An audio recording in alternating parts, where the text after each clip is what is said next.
Hello friends, welcome to my YouTube channel. तो आज के इस वीडियो में हम डिस्कस करने वाले हैं बीएससी थर्ड ईयर के इनऑर्गेनिक केमिस्ट्री से रिलेटेड कुछ इंपॉर्टेंट ऑब्जेक्टिव क्वेश्चन। तो चलिए बिना देर किए आज की वीडियो स्टार्ट करते हैं। तो फर्स्ट क्वेश्चन है कि कार्ब एल्यूमिनियम यौगिकों का प्रयोग निम्न के संश्लेषण में होता है। आंसर है ए यानी कार्बनिक यौगिक के संश्लेषण में होता है।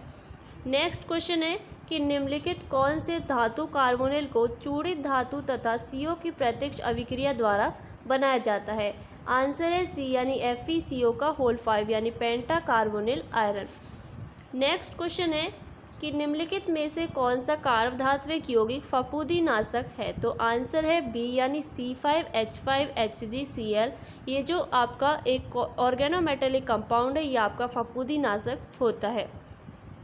नेक्स्ट क्वेश्चन है कि निम्नलिखित में से एक कार्बधात्विक यौगिक नहीं, यानी इनमें से कौन सा एक ऑर्गेनोमेटेलिक कंपाउंड नहीं है।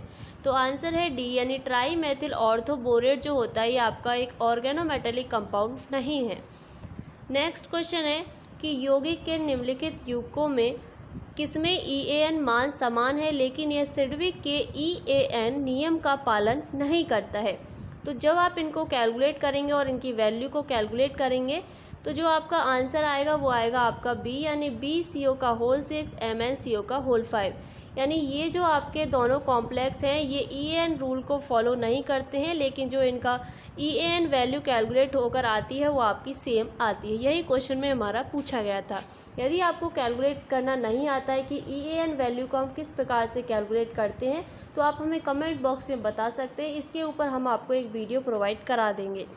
इसके बाद देखते हैं नेक्स्ट क्वेश्चन। नेक्स्ट है कि कार्ब लिथियम यौगिक CO2 के साथ रिएक्शन करके देता है। तो आंसर है डी यानी जब हम कार्ब लिथियम कंपाउंड की रिएक्शन CO2 से कराते हैं तो हमारा जो प्रोडक्ट बनता है वो बनता है कीटोन। नेक्स्ट क्वेश्चन है कि NiCO का होल 4 में Ni का प्रभावी परमाणु क्रमांक है। तो आंसर है डी यानी 36। नेक्स्ट क्वेश्चन है कि जीस लवण यानी जीस साल्ट का सूत्र होगा। तो आंसर है सी यानी KPtCl3 C2H4S2O। इसके अलावा इसके और भी फॉर्मूलेस होते हैं, कभी कभी ऑप्शन में ये भी पूछ लिए जाते हैं। जैसे कि यहाँ पे PT की जगह पाई है और यहाँ पे आपका PT की जगह नीटा स्क्वायर है। इस प्रकार से आपके फॉर्मूले ऑप्शन में दिए जा सकते हैं, तो आप इन सभी फॉर्मूलों को याद कर सकते हैं। इसके बाद देखते हैं नेक्स्ट क्वेश्चन। नेक्स्ट है कि मर्क्यूरोक्रोम निम्न के रूप में प्रयुक्त होता है। तो आंसर है सी यानी एंटीसेप्टिक के रूप में प्रयुक्त होता है। इसके बाद देखते हैं नेक्स्ट क्वेश्चन। नेक्स्ट है कि क्रोमियम हेक्साकार्बोनिल का संकरण है, यानी क्रोमियम हेक्साकार्बोनिल का हाइब्रिडाइजेशन है। तो आंसर है डी यानी D2sp3 होता है। किस प्रकार होता है यहाँ पे आप देख सकते हैं। यहाँ पे दिया हुआ है हेक्साकार्बोनिल क्रोमियम। तो हम सबसे पहले हम क्या करते हैं, इलेक्ट्रॉनिक कॉन्फ़िगरेशन निकालेंगे। तो इसका जो इलेक्ट्रॉनिक कॉन्फ़िगरेशन आएगा वो आएगा 3D5 4S 1 and 4P 0। तो सबसे पहले हम ग्राउंड स्टेट के लिए देखते हैं। तो यहाँ पे हमने इलेक्ट्रॉन फिल कर लिए हैं, क्योंकि इसके बाद हम निकालते हैं एक्साइटेड स्टेट, क्योंकि यहाँ पे जो कार्बोनिल के ग्रुप जुड़े हुए हैं, क्रोमियम से जो लिगेंड जुड़े हुए हैं कार्बोनिल, वो आपके 6 लिगेंड जुड़े हुए हैं। तो यहाँ पे हमें 6 लिगेंड के लिए जगह चाहिए।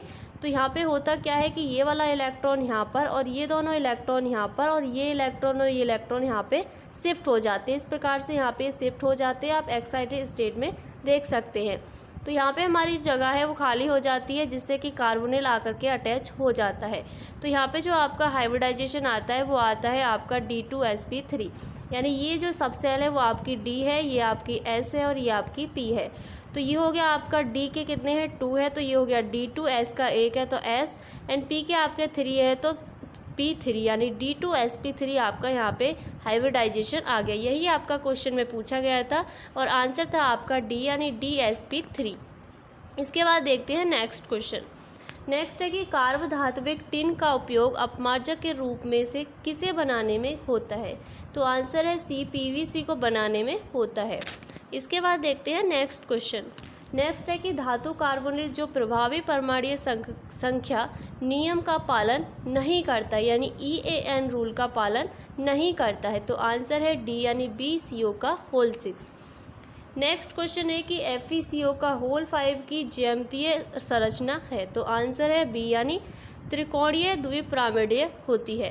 तो यहाँ पे आप देख सकते हैं यानी ट्राइगोनल बाइपिरामिडल होती है। तो किस प्रकार से हम इसकी स्ट्रक्चर का पता करेंगे, तो यहाँ पे आप देख सकते हैं सबसे पहले हमें इलेक्ट्रॉनिक कॉन्फ़िगरेशन निकालना है, उसके बाद इसका हाइब्रिडाइजेशन निकालना है। जब इसका हम हाइब्रिडाइजेशन निकालेंगे तो यहाँ पे आएगा आपका DsP3।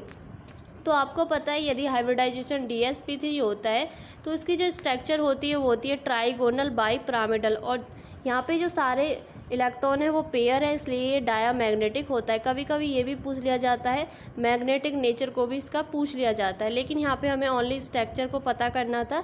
तो हमारी जो स्ट्रक्चर आई वो आई आपकी ट्राइगोनल बाइपिरामिडल। तो आंसर होगा आपका बी यानी ट्राइगोनल बाइपिरामिडल। इसके बाद देखते हैं नेक्स्ट क्वेश्चन।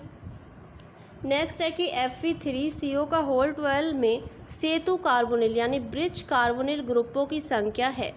तो आप सबसे पहले क्या करेंगे, इसकी स्ट्रक्चर को ड्रॉ करेंगे। ये रही हमारी स्ट्रक्चर Fe3CO का होल 12।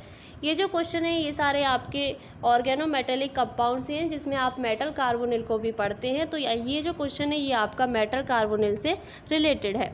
तो यहाँ पे जो हमें से स्ट्रक्चर पूछी है वो पूछी है Fe3CO का होल 12, और उसमें पूछा है कि हमारे जो ब्रिज कार्बोनिल समूह हैं वो कितने हैं। तो यहाँ पे आप देख सकते हैं ब्रिज यहाँ पे बन रहा है, एक ये बन रहा है और ये एक आपका ये बन रहा है, यानी इसमें 2 ब्रिज कार्बोनिल ग्रुप हैं।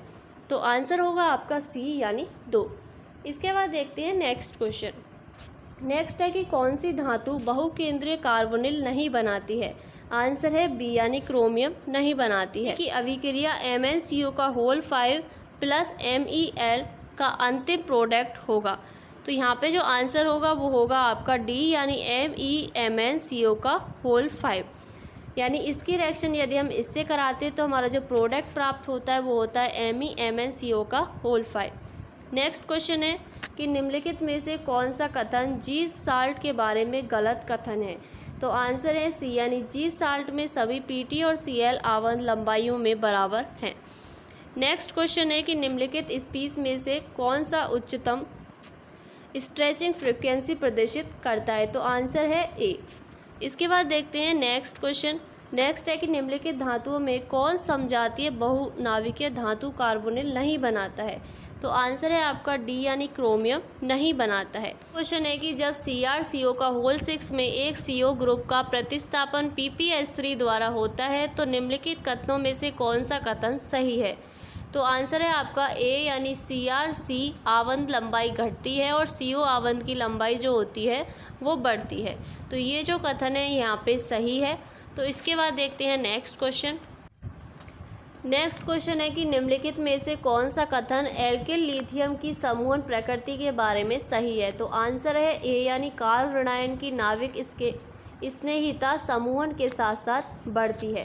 क्वेश्चन है कि कार्बधात्विक यौगिक CCH3 का होल 3 Na- प्रकृति का है। तो आंसर है ए यानी आयनिक प्रकृति का है।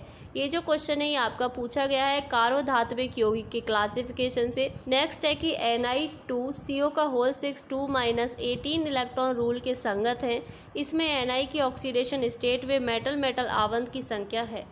तो यदि आप इसकी ऑक्सीडेशन स्टेट को कैलकुलेट करते हैं तो आपका आएगा -1 और इसमें जो बॉन्ड होता है वो होता है 1। ये थी आज की हमारी वीडियो। आई होप आपको ये वीडियो अच्छी लगी होगी। यदि आपको ये वीडियो अच्छी लगी तो वीडियो को ज़्यादा से ज़्यादा शेयर करें।